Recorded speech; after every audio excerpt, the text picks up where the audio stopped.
જે આત્મહત્યાની દુષ્કર્મનો ગુનો નોંધાયો છે? તારીખ 10/9/2025 રોજ આણંદ રેલવે પોલીસ તથા દાગજીપુરા પોલીસ ગામેથી પોલીસને હકીકત મળેલ કે દાગજીપુરા સીમ ખાતે આવેલ ભારેજ રેલવે સ્ટેશનથી ડાકોર તરફની જે રેલવે લાઇન જાય છે તેમાંથી માલગાડીમાંથી ટક્કર પામેલ ભરતભાઈ રમણભાઈ પૂજાભાઈ ઠાકોરની ડેડ બોડી મળેલ છે। આ બાબતે કાયદેસરની કાર્યવાહી કરવા માટે ભાલેજ પોલીસ સ્ટેશને જાણ કરેલી।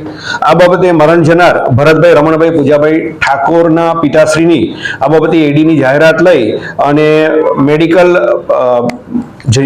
કૃષ્ણ જનરલ હોસ્પિટલમાં ફોરેન્સિક પેનલ ડોક્ટરથી પીએમ કરવામાં આવેલું હતું।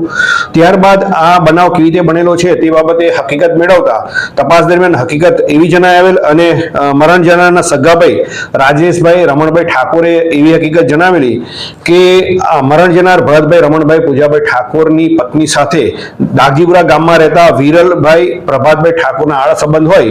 આ બાબતે ભરતભાઈ રમણભાઈ અવારનવાર આ વિરલને તેની પત્ની સાથે સંબંધો નહીં રાખવા બાબતે જણાવતા વિરલ અવારનવાર તેની સાથે લડાઈ ઝઘડા કરતો હતો અને બનાવના દિવસે 10/9/2025 રોજ પણ વિરલ પ્રભાતભાઈ ઠાકોર તેના મિત્ર ભાવેશ આશાભાઈ ઠાકોર સાથે આવી સવારના સમયે જ આ મરણ જનાર ભરતભાઈ રમણભાઈ સાથે લડાઈ ઝઘડો કરેલો અને એને મારી નાખવાની ધમકી આપેલી હતી। આ બાબતે ચિંતાતુર થઈ અને ભરતભાઈ રમણભાઈ પૂજાભાઈ ઠાકોરે માલગાડીમાં આવી અને આપઘાત કરેલ હોવાની હકીકત જણાવતા આ બાબતે સગાભાઈ રાજેશભાઈ રમણભાઈ ઠાકોરની ફરિયાદ લઈ અને ભાલેજ પોલીસ સ્ટેશનમાં ગુનો રજીસ્ટર કરવામાં આવેલો છે।